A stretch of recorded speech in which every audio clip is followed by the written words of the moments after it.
Welcome to Creative Art Box 3. I'm Kate Brown and today we're going to paint California poppies. Come along. I've got a photograph here that was taken quite a while ago, and this has poppies that are shown front on, sideways and at the back. And I'm not painting the poppies as beautiful anatomically correct flowers, but as my impression of poppies, the spirit of poppies, the look of poppies. There are my marks on paper representing poppies, and they could communicate very different things to other people as well, but that's the beauty of art. To copy this photograph, I would approximately divide it in thirds, just a quick sketch line through, and using my watercolor paper, which is 9 by 12, I would scale this off in 9 sections. And this is just basically so that I can scale it off accurately, what I'm looking at. Well, first of all, I'm going to look at the front poppy, and I'm going to draw in with my paintbrush. And I'm going to use yellow. So I'll pull out a bit of yellow. This is just a very light yellow. And I may also, besides using this photograph, I may also turn it to black and white, so I can see where the light areas are and the dark areas. And I'm looking at the medium field areas. So just following the lines of the outline on the drawing, I'm just going to rough it around to basically so I get the right scale. It doesn't have to be too accurate because this is nature, and everything in nature is a little bit uneven.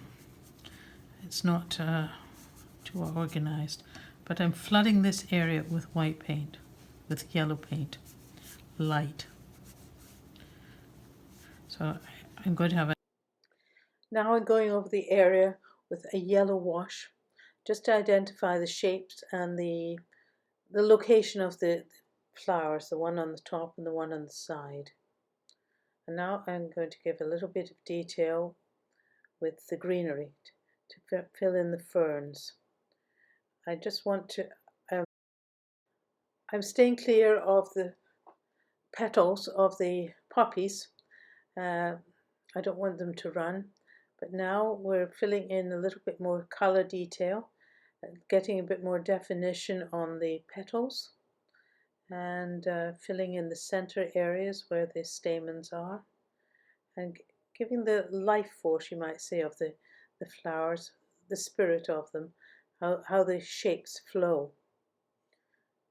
Now I'm putting in a little bit of the detail of, and it's a texture.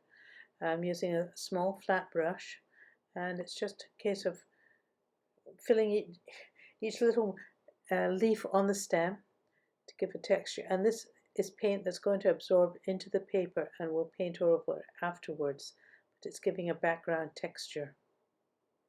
This is all underpainting, and looking back at the photograph again, we can see how there's a contrast between the greenery and the shade and shadow and light on the petals. So we're filling in more of this detail, more color, more depth of color, and with watercolor you can keep. Remember, most flowers are living organisms and have shape and form rather than being flat like pressed flowers. Let's take a California poppy. These poppies have character. With the flower head, it's often open or facing the sun or drooping over, and it's the character and the light on the form that makes it interesting. How to paint an impression of a flower. You can sketch the form lightly with a pencil and eraser. I tend to use just the brush to outline. I'm looking for the mid-tone areas, the yellow areas. This is an image which some poppies in the garden, and to turn it into a black and white image, you can identify which are the medium tones and the dark tones and the light tones, and you can see where the light is coming from. So we're painting over the background with a light colour wash. We've used green down at the bottom, we've used purple over on the right hand side and a pinkish wash, and it's giving a little bit more definition now. Now we're adding in some of the darker tones. This is a mixture of purple and blue, and again I'm painting over the paints that I had done for the green leaf. That's paint that is absorbed into the paper, and that's the beauty of the paper, in that you can have marks. Now I'm going to pull back and go into the flower a little bit more. I want to pull out the stamens, which are brown colour. To get brown, you can mix opposite colours together. I'm going to use a little bit of red, a little bit of blue, purple, and a bit of yellow. And this is going to, it didn't make black this time, it made brown. So it's just a little bit as to how you mix it. But I've got a little bit too much paint on that brush, so I'll take this little brush here. So the stamens are like a flat brush. I can use the pointy end to make the dot, and I'm being careful that I go in this dry areas just now. It's still a little bit wet, but I'm getting a little bit more detail in here, and it's still quite wet, it's still flowing. I like to keep that flowing thing. And now we've got this stem here, I want it to be a bit darker, a bit heavier, and this one here is really quite dark, so we'll darken the brown, and it's strong. It's a very important one because it's the lifeline of this flower here, and it's tied into this here. Now I'm going to bring in some more detail, some darker colours to give a little bit more contrast and interest. And here I made a mistake, but I was able to dab it out with a paper towel and lighten the area again.